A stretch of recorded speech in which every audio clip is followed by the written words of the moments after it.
To me, my rivals, Marvel Rivals has a lot of backstory for each character with Easter eggs for characters that may join the game in the future and storylines that may be explored in later seasons. It is a lot of reading, so I am here to catch you up so you can keep playing the game. And let me tell you something, you're very good at the game. Let me tell you that right now.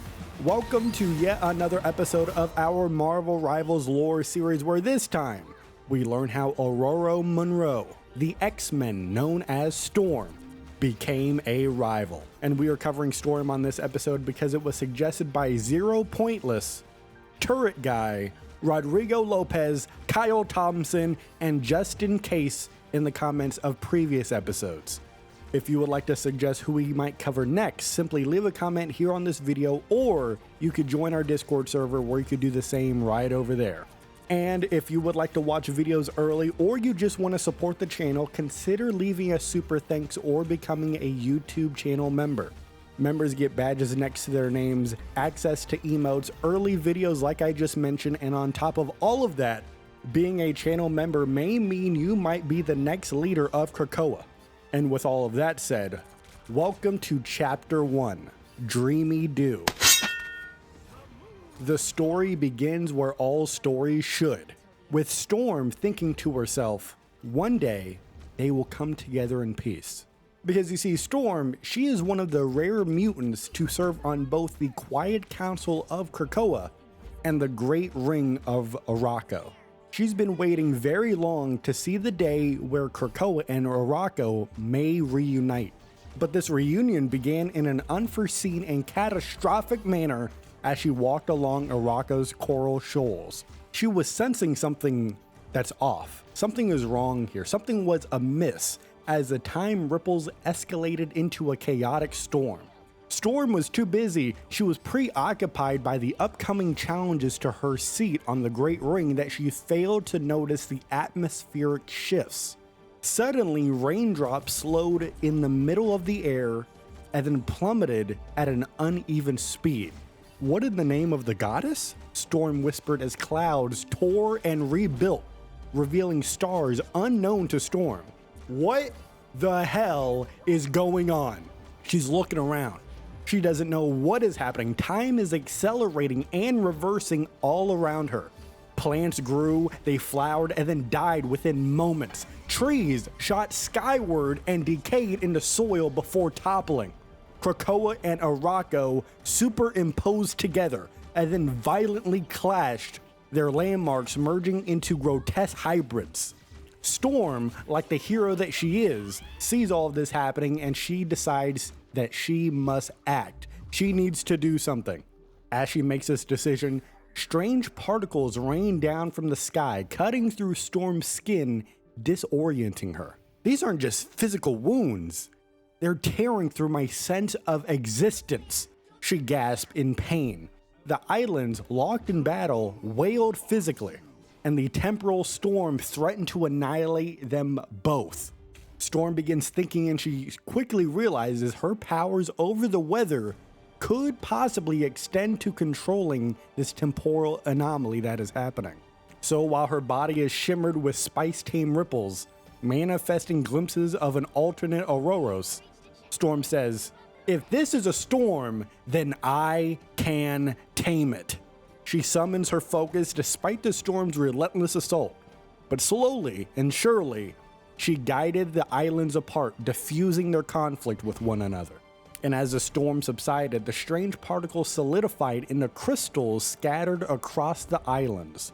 She picks some up in a handful and she says, they're minerals of time itself. Now reality is solidified and Storm has found herself on Krakoa's Hellfire Bay, far from her original location on Arakko. Confusion is struck in her as she surveyed the peaceful yet altered landscape. How did I get here without passing through a gateway? She questions to herself. Now for a moment, let me take a pause on the story real quick. If you're unfamiliar, Krakoa is a place you can't just walk into and walk out of very easily, right? There's a process in which you need to get in there. So Storm, she just pops up there. She's very confused, right? So now that Storm is safe, now that the islands are no longer trying to collide with one another, Storm is now determined to ensure everyone's safety. So she decides to go report this incident to Xavier first and Magneto second. And she begins thinking to herself again, I must protect them all. Krakoa, Arakko, and every soul caught in this madness. And as some people emerge from Krakoa's forest, their eyes turn to Storm for her leadership. And she looks at them and she thinks again, no matter the world, no matter the time, I will not let these people down. And that, my rivals, is the end of chapter 1. All right, and that I think was a good story. Not too much happened, but we do get some background on the time stream entanglement.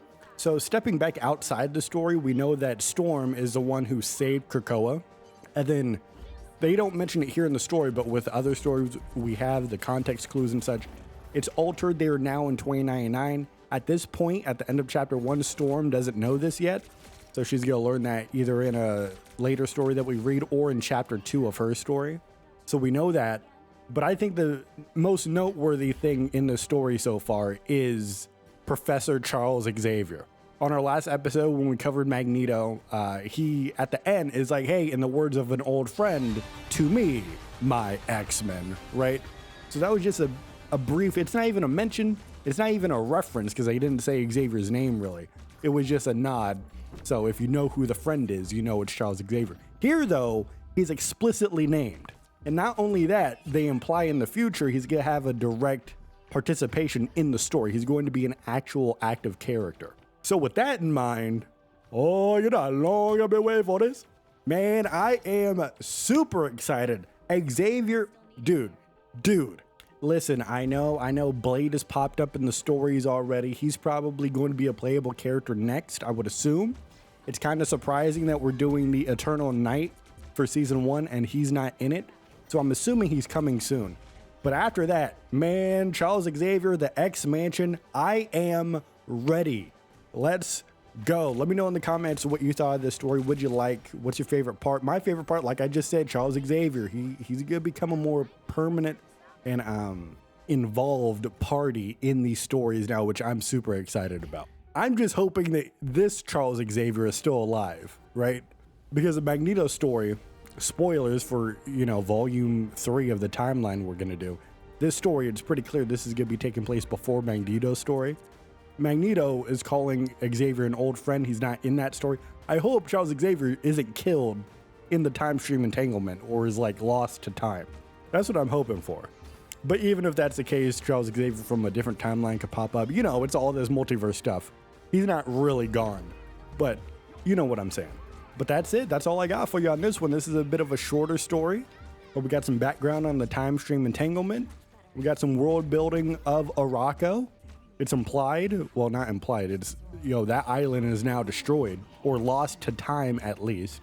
And we got Storm in a leadership role. You love to see it. So again, let me know in the comments, what do you think? Who do you want us to cover next?